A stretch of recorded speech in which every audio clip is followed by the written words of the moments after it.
PDF तो मिल जाएगा ना सर आज का? हाँ, पीडीएफ पीडीएफ मिल जाएगा। आज आज वीडियो भी आपको भेजूंगा, पीडीएफ भेजूंगा मैं। पीडीएफ और रिकॉर्डिंग दोनों? जी जी सर। चलिए। क्लास के बाद पीडीएफ और रिकॉर्डिंग दोनों भेज दीजिएगा ताकि मुझे स्टडी करने में थोड़ा आसानी हो। ये हाँ, चलिए ठीक है। चलिए, अभी जो है सो जी लास्ट टाइम जो हमने मतलब थोड़ा सा मैं 2-3 मिनट में एक बार रिकैप कर देता हूँ लास्ट जो हमने क्लास में करा था। तो बेसिक जी जो जी हमने जी चर्चा जी की थी, हाँ, बेसिक जो हमने चर्चा करी थी वो यह था कि अ, हम्म, जो पराशर और जैमिनी में जो बेसिक डिफरेंस है उस चीज के बारे में हमने देखा था। तो जी पराशर में बेसिकली क्या था कि जी जो बिल्कुल। दशा पद्धति होती है वो डिग्री के आधार पे, नक्षत्र जितने डिग्री का होता है उसके आधार पे हम दिशा दशा निर्धारित करते हैं कि भाई चंद्रमा जैसे केतु में मैंने एग्जांपल दिया था कि केतु अश्विनी नक्षत्र में है तो अश्विनी का स्वामी केतु है तो आपको पहली दशा केतु की मिली और उसी सीक्वेंस में दशा मिलता है और वो बिल्कुल। दशा की टाइमिंग फिक्स होंगे पराशरी में। लेकिन इसमें जैमिनी में क्या होता है, दशा की जी। टाइमिंग फिक्स नहीं होती है। हम्म, ये दशा क्या है, 12 साल से लेके हाँ, 1 साल तक होती है। या तो 12 साल होगा मैक्सिमम या कम से कम 1 साल होगा, इससे ज्यादा कम की दशा नहीं होती और 12 साल से ज्यादा की दशा नहीं होगी किसी भी राशि की। वहां पे ग्रह की दृष्टि होती है, यहाँ पे राशि की दृष्टि जी होती है। तो ये सारी चीजें हमने चर्चा की थी। अब आज हम लोग क्या करते हैं, एक बार जी मैं आपको बताऊंगा बेसिकली जी कि जो प्लेनेट होते हैं, अ, जो कारक यहाँ के जी ग्रह के कारक है ना, जैमिनी के, वो कारक कैसे हम डिफाइन करते हैं उसको। जी तो एक बार मैं आपको वो चर्चा करके दिखाऊंगा कि कारक कैसे हैं। एक, हाँ, तो डिग्री के बेसिकली क्या होता है, इसमें डिग्री के आधार पे ही हम कारक डिफाइन करते हैं। ठीक है। तो जो डिग्री, जैसे आपको जो लास्ट टाइम जी मैंने एग्जांपल दिया था उसमें क्या था कि हमने बताया था कि अगर सैटर्न सॉरी सन को लिया था और मून को लिया था कि सन की डिग्री मान लो किसी की ज्यादा है तो वो आपका आत्मकारक हो जाएगा, और सेकंड हाईएस्ट अगर डिग्री मून की है तो जी अमात्य कारक हो जाता है। यही बताया था आपको एग्जांपल में। ठीक है। अब इसी को मैं एक बार किसी कुंडली पे भी बिल्कुल आपको बिल्कुल। एक जी डिग्री दिखाता हूं मैं आपको कि कैसे बेसिकली ये चार्ट आपका दिखेगा। अभी आपको दिख रहा है ना, ये स्क्रीन जी दिख रहा होगा। हाँ जी जी स्क्रीन दिख रहा है। आवाज कम हो गया आपका। सर एक कोई फोन आ रहा था अच्छा, चलिए। इसलिए। और अच्छी है। अब सही है। हम्म।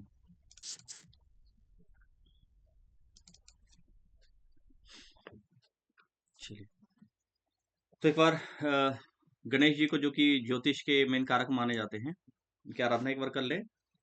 वक्रतुंड महाकाय सूर्यकोटि जी समप्रभ, जी। निर्विघ्नं सूर्य कुरु कोटि समप्रभ सर्वदा। निर्विघ्नं कुरु मे देव सर्वकार्येषु सर्वदा। चलिए, तो अब देखिए, अब बेसिक एक मैं आपको कुंडली दिखाता हूँ जिसमें कि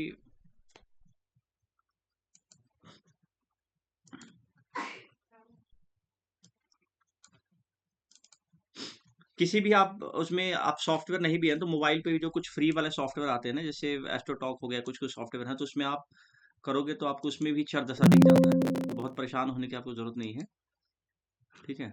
कोई सा भी एक जी ले लेता हूँ। जी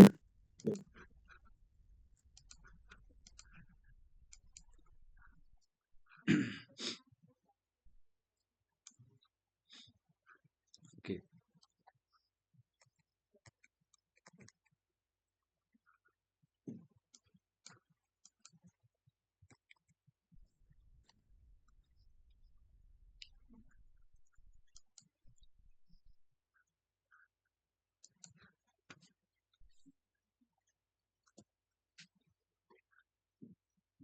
चलो, अभी अब यहाँ पे देखो, आप क्या आपको दिख रहा है, कैसे दिख रहा है।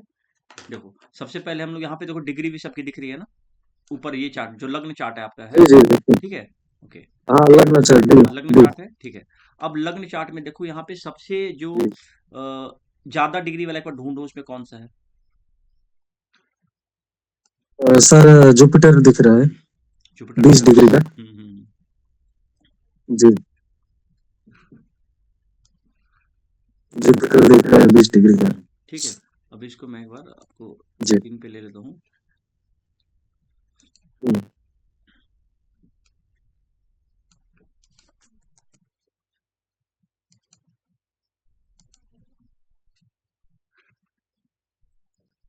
सर पीडीएफ हिंदी में अवेलेबल है मैं हो कर जाएगा दूंगा क्या? कर दूंगा आपको हिंदी में करके ही दे दूंगा, कोई दिक्कत नहीं है। ठीक है, उसके लिए परेशान नहीं होना। हाँ हिंदी में करके हाँ, दे वो मैं दीजिएगा। आपको हिंदी में करके दे दूंगा। जी जी सर। हाँ।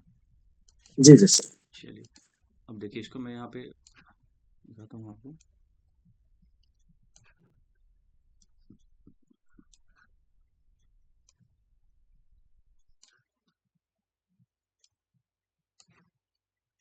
चलो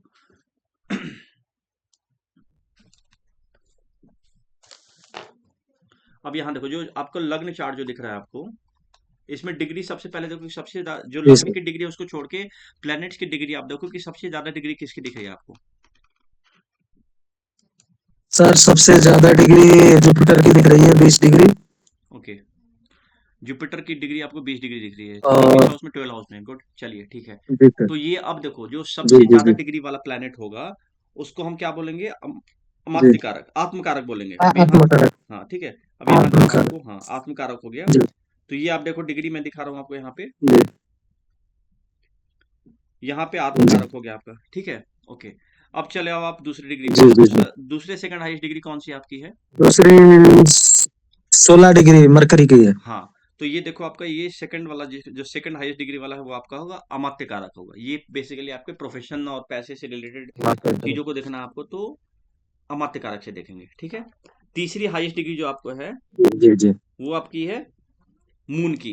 देखो मून आपका फिफ्थ हाउस में बैठा हुआ है, जी। 15 डिग्री 49 मिनट पे। तो आप फिफ्थ नीचे जो हाउस में, चार्ट, जी हाँ जी सर। जो चर कारक का जो 14 चार्ट 14 है, डिग्री का जी। हाँ उसमें आपका ये आपका भ्रांति कारक हो गया। तो बेसिकली उसी सीक्वेंस में है, आप देखोगे प्रथम भाव है तो प्रथम भाव को हम आत्म कारक के रूप में देखते हैं, द्वितीय भाव है तो द्वितीय भाव को अमात्य कारक के जी रूप में, ठीक है। तृतीय भाव है तो तृतीय भाव जी से रिलेटेड जी। आपका भ्रांति कारक हो। ऐसे ही पराशरी में भी आप देखोगे तो थर्ड हाउस को क्या बोलते हैं हम? हम्म। हम्म, थर्ड हाउस को हम पराशरी ज्योतिष में पराक्रम बोलते हैं। पराक्रम, हाँ पराक्रम होता तो आपके भाई बहन आपके पराक्रम हुए, छोटे भाई बहन, तो वो जी, चीज भाई आपको, बहन और पराक्रम। जी, तो वो थर्ड हाउस से देखते हैं, तो यहाँ पे भी इसको भ्रातृ कारक के रूप में ही उसको डिफाइन किया गया है, ठीक है। फोर्थ हाउस जी हमारा माता का स्थान जी होता है, सुख स्थान होता है।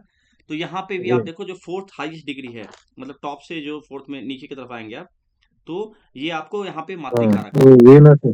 हाँ, मातृकारक वीनस। अब देखो वहां पे मातृका जी। पराशरी में हमेशा फिक्स होता था कि अगर माता से रिलेटेड चीजों को देखना है तो आपको चंद्रमा से ही देखते थे आप, ठीक है। लेकिन इस जी पर्टिकुलर कुंडली के लिए जो मातृकारक होगा वो आपका वीनस होगा, ठीक है। अच्छा, जी। इसके बाद आपका हम्म। फिफ्थ हाउस, वहां पे हम पराशरी में गुरु को लेते थे, फिक्स है, स्थिर कारक है वो आपका। लेकिन यहाँ पे जो चर कारक होगा आपका, यहाँ जी पे देखो चर कारक यहाँ पे सन हो गया है इस पर्टिकुलर कुंडली के लिए, ठीक है। जी उसके बाद आपका जो छठा, अब जी। पंचम हाउस हो गया, तो पंचम हाउस से रिलेटेड, पंचम भाव है पुत्र का है तो इसलिए पुत्र कारक यहाँ पे हो गया। सिक्स्थ हाउस आपका ज्ञाति कारक मार्स। है, जो कि रोग ज्ञात कारक रिपुदिन जो मार्स। बोलते हैं, हाँ जी, रोग रिपुदिन से जो संबंधित है, जी तो वो मार्स हो गया आपका। तो वो छठे भाव को जी ये डिनोट कर रहा है, मतलब आपको छठे भाव से रिलेटेड जो भी कारकत्व देखने होंगे तो आपने ज्ञाति कारक को पकड़ना है।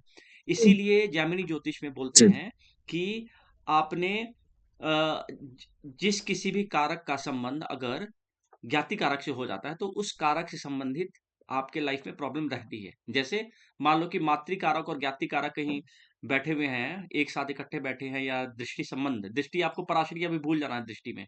जब भी मैं दृष्टि की बात करूंगा जी जी सर। तो हाँ आपको जी जैमिनी दृष्टि ही देखनी है, वो मैं आगे बताऊंगा आपको कि जैमिनी दृष्टि कैसे जी कैसे देखते हैं, ठीक है।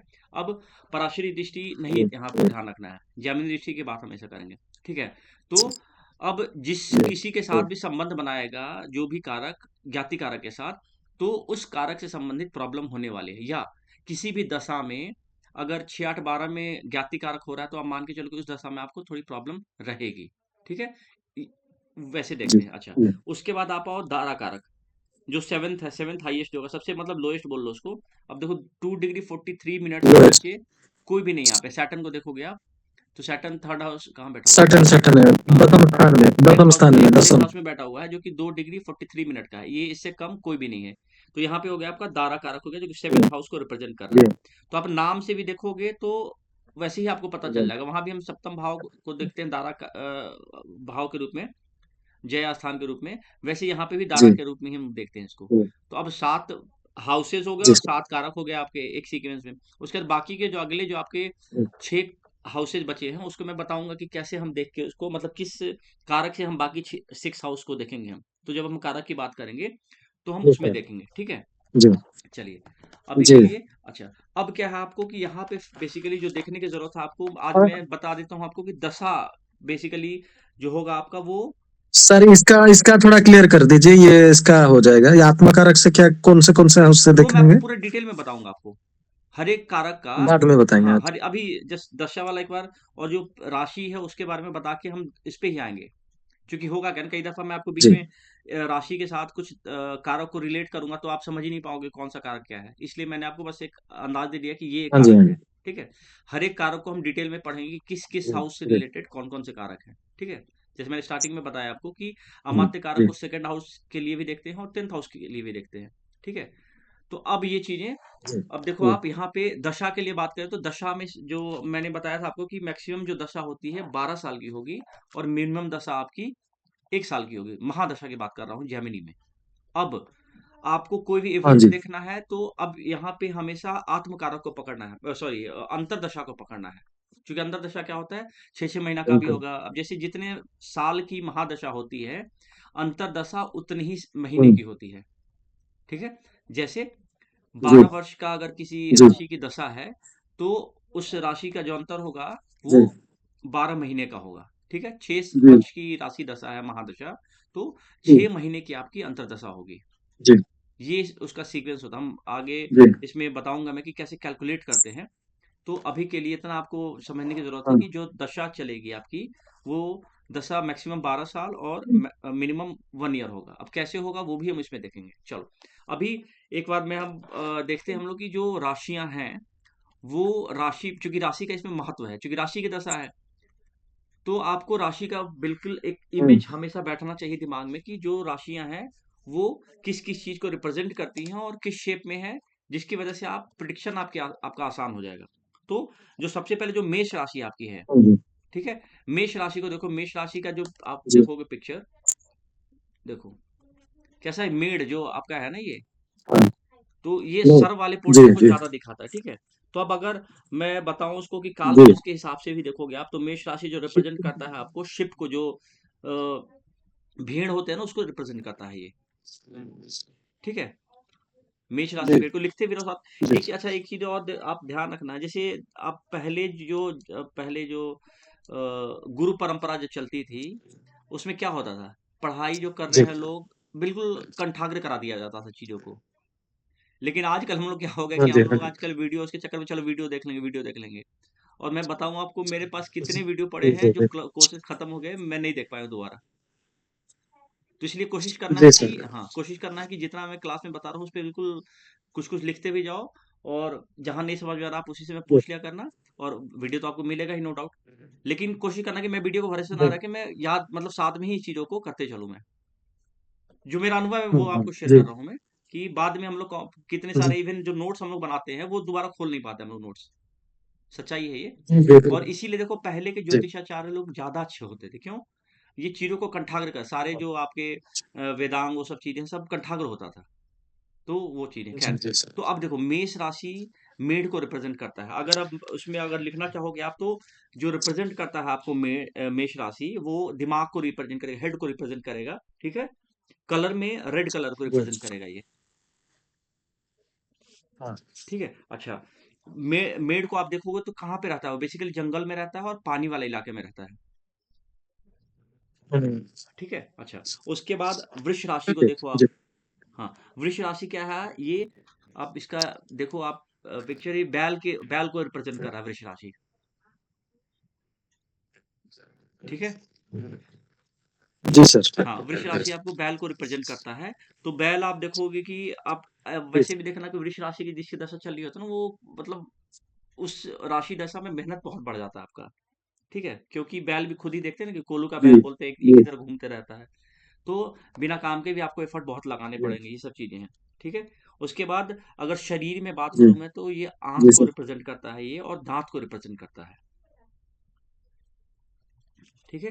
और जी सर, चेहरा और जो आपके गर्दन तक का जी, जो एरिया है ना, वो हम जैसे सेकंड हाउस से कैसे देखते हैं हम, कालपुरुष की कुंडली में सेकंड हाउस तक हम गर्दन को तक देखते हैं ना, तो वैसे ही वृष राशि को हम जी अ, सर, गर्दन तक देखेंगे इसको। फेस हो गया और गर्दन हो गया आपका, ठीक है? अगर कलर में बात करूँ मैं, तो ये कलर में व्हाइट कलर को रिप्रेज़ेंट करता है। ठीक है। अच्छा, अब आप जेमिनी आ जाओ, जो थर्ड वाली राशि आपकी जी है, सर। वो आपकी मिथुन राशि है। मिथुन राशि आप देखो, एक जोड़ा स्त्री पुरुष का है, ठीक है। तो ये स्त्री पुरुष ग्रीन कलर को रिप्रेजेंट करता है। बुध जी का जैसे कलर ग्रीन कलर रिप्रेजेंट करता है, शुक्र को व्हाइट से हम रिप्रेजेंट करते हैं, मंगल को रेड से रिप्रेजेंट करते हैं। तो इसीलिए मेष, वृष और जो मिथुन राशि है, इन तीनों को उसी आधार पे जो कलर बांटे गए हैं। जैसे मेष के लिए मैंने रेड बताया, वृष के लिए व्हाइट बताया, और मिथुन के जी लिए ग्रीन बताया, ठीक है। तो ये कलर आपको जी रिप्रेजेंट सर। करेंगे, ग्रीन कलर मिथुन राशि के लिए, ठीक है। और ये जो स्थान रिप्रेजेंट करेगा वो बेडरूम जी को रिप्रेजेंट करेगा, जो विश्राम गृह होते हैं उसको रिप्रेजेंट करेगा, पूजा स्थल को रिप्रेजेंट करेगा, जुआ घर को रिप्रेजेंट करेगा जी सर। आपका, ठीक है। अच्छा, इसके अलावा एक चीज और ध्यान देने वाली बात है, जो आपके ड्यूल राशि है, जो द्विस्वभाव राशि है, वहां पे देखो जितने फिगर यहाँ पे द्विस्वभाव राशि वाले हैं, ठीक है। अब देखो, एक तो तीसरा नंबर हो गया, जी और कौन सा हो गया आपका छठा नंबर, जी। ये छठा नंबर हो गया, अच्छा। ठीक है।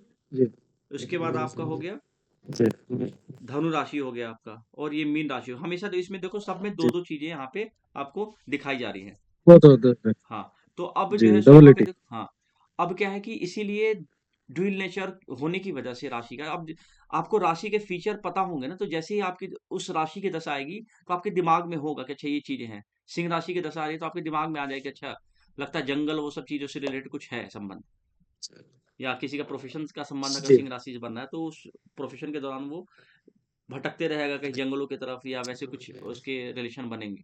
तो ये सब चीज़ों को राशि से, चूँकि पूरी दशा राशि की दशा चलती है यहाँ पे, तो इसलिए राशि के कारक तो आपको बीच-बीच में मैं बताता भी रहूँगा, ठीक है? अब यहाँ पे चूँकि ड्यूल नेचर है, तो आप देखो जी यहाँ पे कि चेस्ट के ऊपर का हिस्सा इसमें, और शोल्डर जो होता है ना, उसको दिखाता है ये मिथुन राशि, ओके? जी। अब जो नेक्स्ट है आपका कर्क राशि है। कर्क राशि जो केकड़ा होता है उसको बताता है ये, और शरीर का जो पार्ट होगा वो आपका लंग्स होगा, हार्ट होगा, जो हृदय जी दिल जो बोलते हैं वो, पेट के ऊपर का हिस्सा होगा, जी सर। ठीक है। अब हार्ट से जो रिलेटेड प्रॉब्लम होगी वो फिफ्थ हाउस और फिफ्थ राशि से हम देखते हैं पराशरी में, बट हार्ट से रिलेटेड प्रॉब्लम तभी आएगी जब फोर्थ हाउस का इन्वॉल्वमेंट जरूर हो इसमें। अगर फोर्थ हाउस का इन्वॉल्वमेंट नहीं है, तो हार्ट से रिलेटेड प्रॉब्लम आपको नहीं आएगी। जी अब इसमें कई दफा देखते हैं ना कि हार्ट का ऑपरेशन होता है, तो हार्ट के ऑपरेशन में फोर्थ हाउस का संबंध कहीं ना कहीं से जरूर आएगा, ठीक है। अब उसके साथ आपको कहीं ना कहीं ज्ञाति कारक का भी संबंध आ रहा होगा फोर्थ हाउस के साथ, तो मतलब कर्क राशि का। तो उस वजह से आप किसी को बता सकते हो कि उस अगर राशि दशा के दौरान ज्ञाति कारक से संबंध आ रहा है, तो आप बोलोगे कि भाई हो सकता है कि आपको ऑपरेशन कराना पड़ सकता है हार्ट से रिलेटेड, ओके। अब हम आते हैं अगली जो, हाँ, अगली जो राशि दशा है, वो राशि दशा आपकी सिंह की है। तो सिंह में क्या है कि सिंह जो चेस्ट से नीचे का पोर्शन होता है, पहला मस्तिष्क लिया हमने, दूसरा दूसरे भाव या दूसरी राशि से आइस को, तिथवित को लिया, और गर्दन तक का हिस्से लिया। थर्ड राशि से हम करते हैं शोल्डर और चेस्ट तक का हिस्सा होता है आपका। जो थर्ड, सॉरी, फोर्थ वाला, थर्ड का तो शोल्डर का हो गया आपका, फोर्थ चेस्ट का हो गया आपका, जी जी और फिफ्थ राशि जो होगी आपकी वो चेस्ट से नीचे आपका, जो पेट वाला जो पोर्शन होता है वो बेली होता है। बेली हाँ, पार्ट। हाँ, बेली जी पार्ट वाला जी आपका। तो यानी कि पेट पेट वेट से रिलेटेड कोई प्रॉब्लम होती है, तो हम उसको सिंह राशि से देखते हैं, या सिंह राशि का संबंध अगर इसको ज्ञाति कारक से आ रहा होगा, तो वैसे कंडीशन में जी आप बता सकते हो कि पेट से रिलेटेड प्रॉब्लम होगी, वो सब चीजें, ठीक है। अब लियो लग्न वाले जी आप देखोगे कि जो अगर बॉडी फीचर भी आप देखोगे ना, तो जो लियो लग्न वाले होते हैं, सिंह लग्न वाले जो होते हैं, वो थोड़ा सा ना अकड़ के चलते हैं, छाती चौड़ी होगी, और थोड़ा सा उनका जो चाल होगा ना, थोड़ा जैसे कि बिल्कुल रुआब वाला टाइप, उस टाइप का चाल सिंह राशि वालों का होता है, और थोड़ा अकड़ के चलने वाली होती है। और जो स्थान होगा वो आपका जंगल, गुफा, पर्वत और ऋषियों वाला स्थान होता है। कलर में सुनहरा जो लाल का, जैसे आप देखते हो सूर्य जब उदय हो रहा होता है, तो कैसा केसरिया टाइप जो लाल रंग होता है, लाल भी नहीं, इसको केसरिया रंग ही ज्यादा सुटेबल है। तो वो कलर, या फिर आपको यज्ञ में जो यज्ञोपवीत ये सब जो करते जो कलर होता है ना, कैसे केसरिया टाइप, वो कलर बेसिकली सूर्य का होता है, आपका सिंह राशि का। अच्छा, उसके बाद आपका जो कन्या राशि हो गई, वर्गो राशि हो गई आपकी, इसमें आप देखो जो बॉडी पोर्शन होंगे वो हिप होगा होगा, कमर होगा आपका, और नाभि और उसके नीचे का जो जी पोर्शन होगा उसको हम उस भाग से देखते हैं। अब यहाँ पे भी देखो 2 चीज़ें इन्वॉल्व हो रही हैं, जो अब इसका फ़ोटो देखोगे आप। जी सर। हाँ, तो एक तो नाव हो गया और एक स्त्री हो गई उसमें। नाव में बैठी हुई स्त्री है आपकी, तो ये 2 चीज़ों को रिप्रेज़ेंट कर रहा है यहाँ पे भी। जो बताया मैंने कि द्विस्वभाव राशि जो होती है, ड्यूल नेचर की राशि है, उसमें हर एक में आपको 2 चीज़ें मिलेंगी ही मिलेंगी। जी जैसे ऊपर वाले में एक स्त्री-पुरुष का जोड़ा था, यहाँ पे एक नाव हो गया और एक स्त्री हो गई वहाँ पे बैठी हुई। हाथ में अनाज और दूसरे हाथ में जी भँवर जाल लिए होती है, जिसमें मछली फँसती है। तो उन सब चीज़ों को ये जी आपको सर। कन्या राशि रिप्रेजेंट करता है। ठीक है? कलरफुल आपको इसका जो कलर होगा वो कलरफुल नेचर का होगा। और स्थान में अगर देखें हम तो जो एग्रीकल्चर वाले लैंड होते हैं वो होता है और चारागृह होता है। ये होगा आपको कन्या राशि के लिए। अब हम लोग बात करते हैं कि तुला राशि जो होगा वो आपका तुला राशि में देखो आप क्या है, ये जो तराजू है तो ये बिजनेस वाले स्थान को दिखाता है। तो वैसे भी बोलते हैं ना कि अगर आपको तुला राशि की दशा आ रही है तो कहीं ना कहीं बिजनेस से रिलेटेड चीज़ों के बारे में अगर कोई प्लान कर रहा है तो उन सब चीज़ों को आप देख सकते हो उसमें। ठीक है? क्योंकि सूर्य की राशि है ये, जी तो इसलिए इसको शुक्राणु भी इसमें होता है। और जो प्रोटेस्ट वाली जो ग्रंथि होती है ना, प्रोटेस्ट वाली, उसको भी ये रिप्रेजेंट करता है शुक्र। जी जी जी हाँ, कलर में ये ब्लैक कलर जी को सर। रिप्रेजेंट करेगा। आकृति में आप देखो जो तराजू है वो बिजनेस वाले प्लेसेस को, जो व्यापारिक स्थल होते हैं, उसको शुक्र रिप्रेजेंट करता है। जी क्योंकि आप जी हाथ में सर। तराजू हो गया आपका। और जेमिनी में ये सबसे बेस्ट दशा मानी जाती है आपको, कौन सी? ये जो तुला राशि वाली दशा है। और वैसे भी देखो आप अगर पराशरी अच्छा, में भी, हाँ, तुला और तुला राशि। तुला राशि वाला जी। और जो सबसे जो अनएक्सपेक्टेड होता है ना, ये बिल्कुल आप इसको हमेशा के लिए याद रखो कि सिंह राशि की दशा और धनु राशि की दशा अगर किसी की चल रही, किसी को देखा आपने कि धनु राशि की दशा है या सिंह राशि की दशा है, तो उसके लिए प्रिडिक्शन बहुत सोच समझ के करना है। ये बिल्कुल मतलब ठोक बजा के किया हुआ है। इसको बोले ना कि प्रैक्टिकली इसको देखा हुआ है और अनुभव की हुई बातें हैं ये, कि सर जो ऐसा क्यों? सिंह राशि अब जेमिनी सूत्र में ही है ये बेसिकली। और खासकर के एन राव सर ने जी जो अनुभव किया उनके बुक्स में भी मिलता है कि सिंह राशि की जो दशा होगी या जी धनु राशि की दशा, इसमें बहुत ज्यादा उतार चढ़ाव आएंगे। और अचानक आदमी कोई बहुत ऊंचा है तो अचानक नीचे गिरेगा। इसको बोलते हैं ऊंचाई से पतन वाले टाइम को ही बोलते हैं राशि को। इस राशि दशा में आदमी ओके। अ, सिंह हाँ, राशि और और धनु राशि। धनु राशि, हाँ, ये दोनों को। ठीक है? अब आगे जब बात करूँगा मैं तो उसमें चर्चा चलेगी, बट यहाँ के लिए तो सबसे अब वैसे भी देखो कि आप अगर पराशर में बात करें हम, तो तुला राशि वाले जनरली ना इंटेलेक्चुअल टाइप माने जाते हैं। जो पढ़े-लिखे वाले टाइप जो लोग होंगे ना, उसमें तुला राशि वाला ज़्यादा लोग होंगे। या फिर आप बोल सकते हो कि हम्म, लॉ प्रोफेशन वाले या जो जज वकील होते हैं ना, उसमें आप देखना तुला राशि वाले लोग ज़्यादा मिलेंगे। तुला लग्न वाले बेसिकली लोग ज़्यादा मिलते हैं। तो इनको पढ़ा लिखा लग्न बोलते हैं तुला हम्म, को। तो इसलिए भी, और बाकी हम्म, जेमिनी में भी जो सूत्र में बताते हैं कि तुला राशि की दशा अच्छी मानी जाती है सबसे ज्यादा।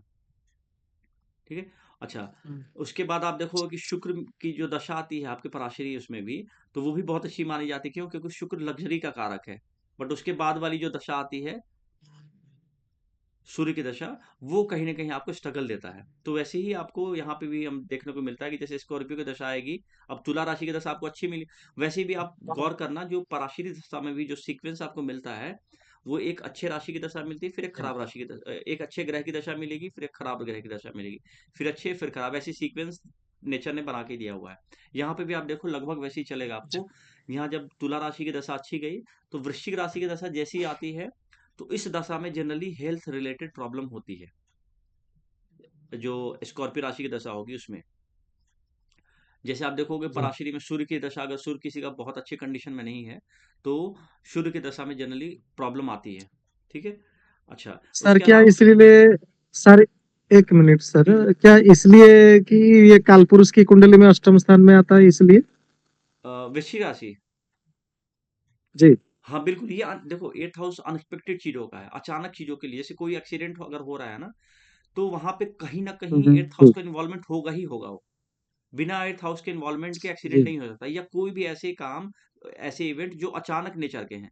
अब जैसे किसी की नौकरी लग रही तो वो अचानक इवेंट नहीं हुआ वो। क्यों? क्योंकि नौकरी लगना, हम्म, प्रमोशन हो, ये सब एक एक सिस्टमेटिकली टाइम है कि फाइल आएगा, कागज आगे बढ़ेगी और उसके बाद अप्रूवल होगा उस सब चीज का, फिर जाके प्रमोशन हो। तो अचानक नहीं हो रहा है ये। एक प्रोसेस है उसके बाद।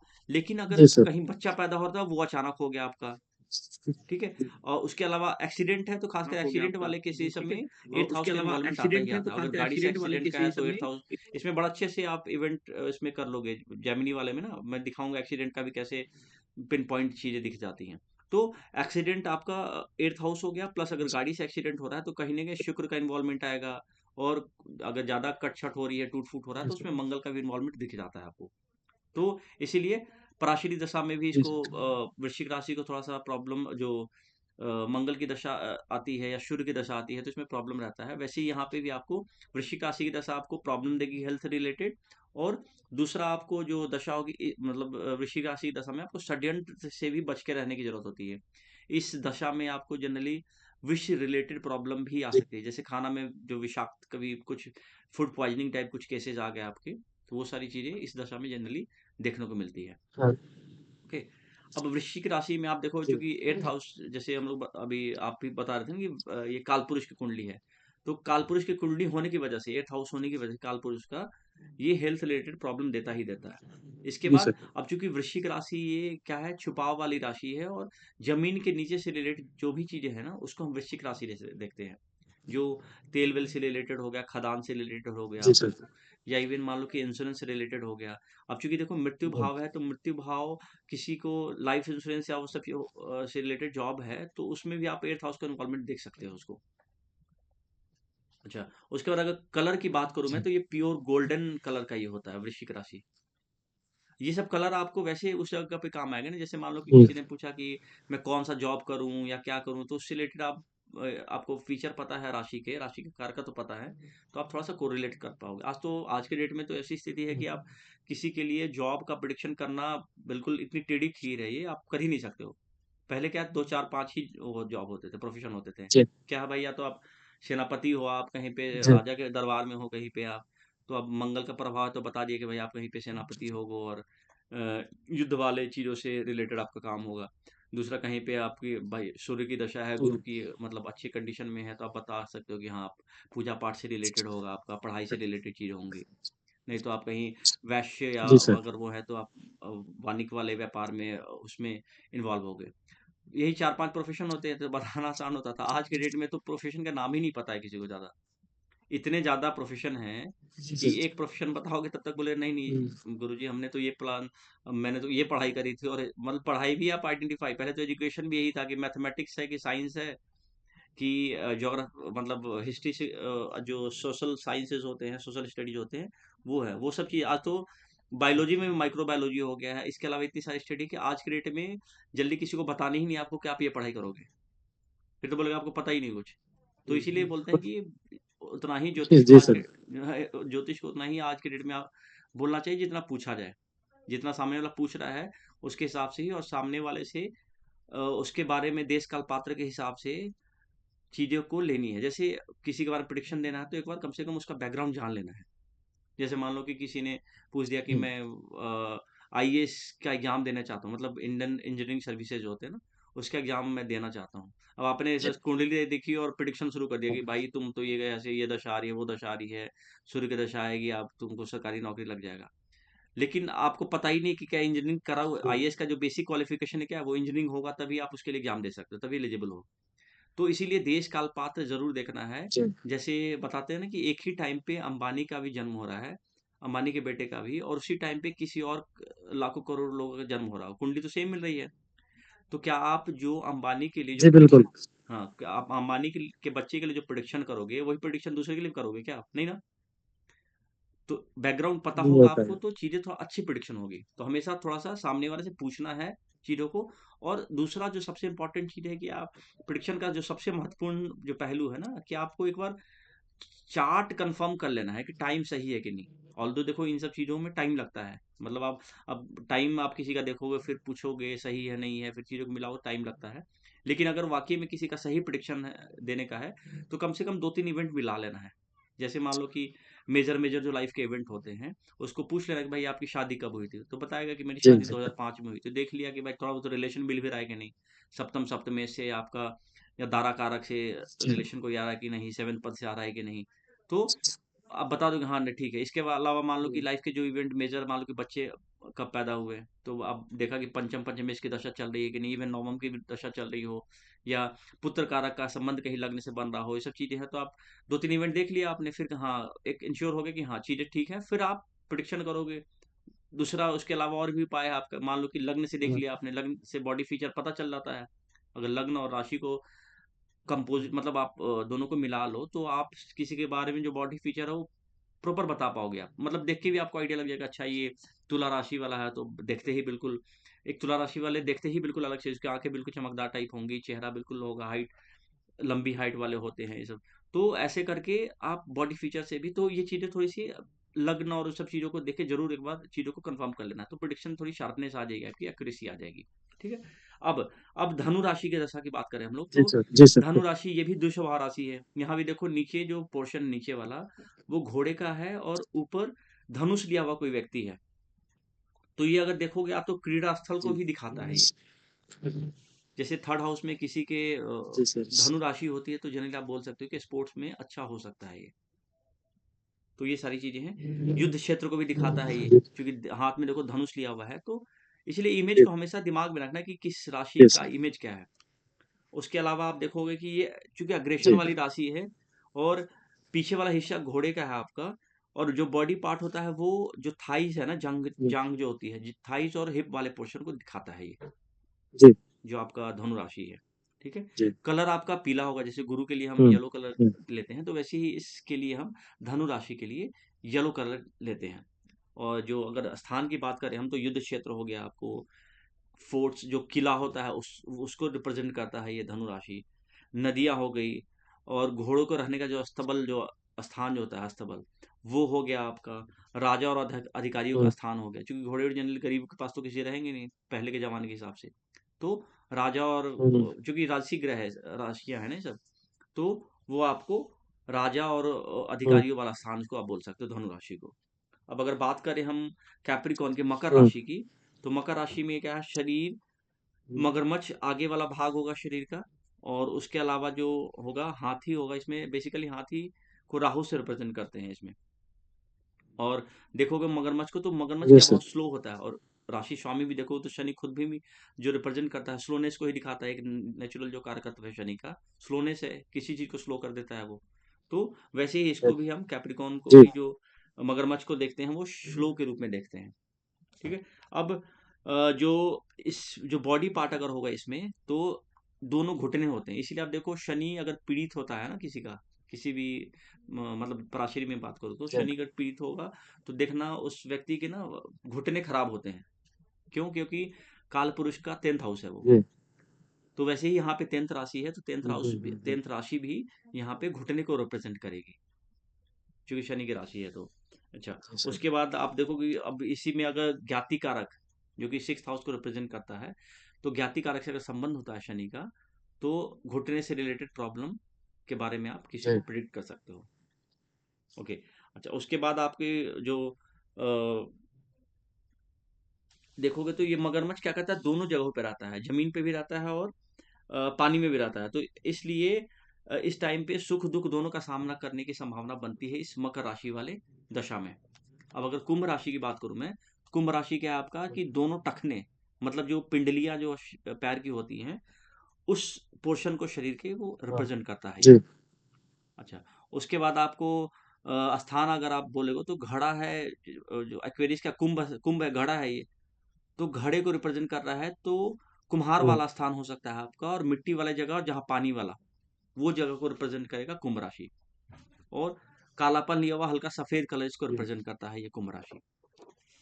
अब मीन राशि का अगर बात करूं मैं, तो मीन राशि आपको बेसिकली पाइसेस, जो मीन राशि को बोलते हैं, इसमें भी देखो द्विस्वभाव राशि है, तो यहाँ पे भी दो मछलियों का दिखा रहा जी है, सर। रूप दिखा रहा है। तो ये आकृतियां होगी आपकी दो विपरीत, जो दो मछलियां दोनों विपरीत डायरेक्शन में होंगी, और कलर होगा इसका वाइट कलर। और प्लेस कौन सा होगा, तो ये चूंकि पानी है, मंदिर है, नदी है, मतलब तीर्थ स्थान वाले जो प्लेसेस होंगे ना, उसको हम इस राशि के द्वारा रिप्रेजेंट कर सकते हैं। अब वैसे भी आप लिख सकते हो इसको कि मिथुन राशि और कन्या राशि, कन्या लग्न वाले जो लोग होंगे ना, वो हंसमुख चेहरे वाले होते हैं। उनको कुछ प्रॉब्लम भी होगी ना, तो बड़ा जी। हंस के वो चीजों को बताते हैं, कौन से वाले? मिथुन और कन्या लग्न वाले। ओके। अब मेष राशि, अब जो क्वालिटीज होगा मेष राशि वालों का ना, वो आप क्वालिटीज लिख लो, क्वालिटीज के नाम से।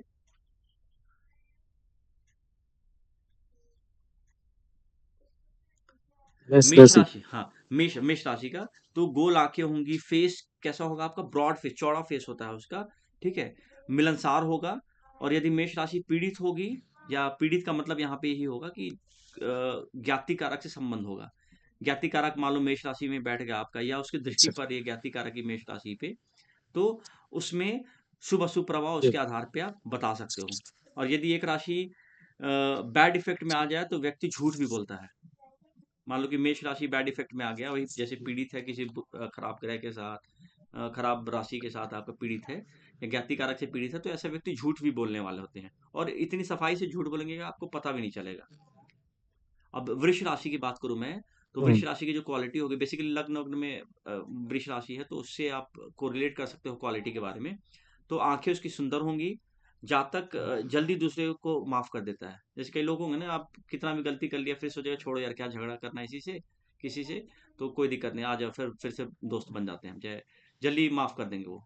तो क्षमा करने की उनकी आदत हम्म। वैसी एक हम्म। नेचुरल क्वालिटी होती है उनकी। अच्छा, उसके बाद वैसे अगर बात करूं मैं तो एक नेचुरल क्वालिटी होती है उनकी। जी सर। अच्छा, उसके बाद अगर बात करूं मैं तो सर एक इमरजेंसी कॉल आ रहा है, थोड़ा रिसीव कर लो। Okay okay okay. Okay okay okay.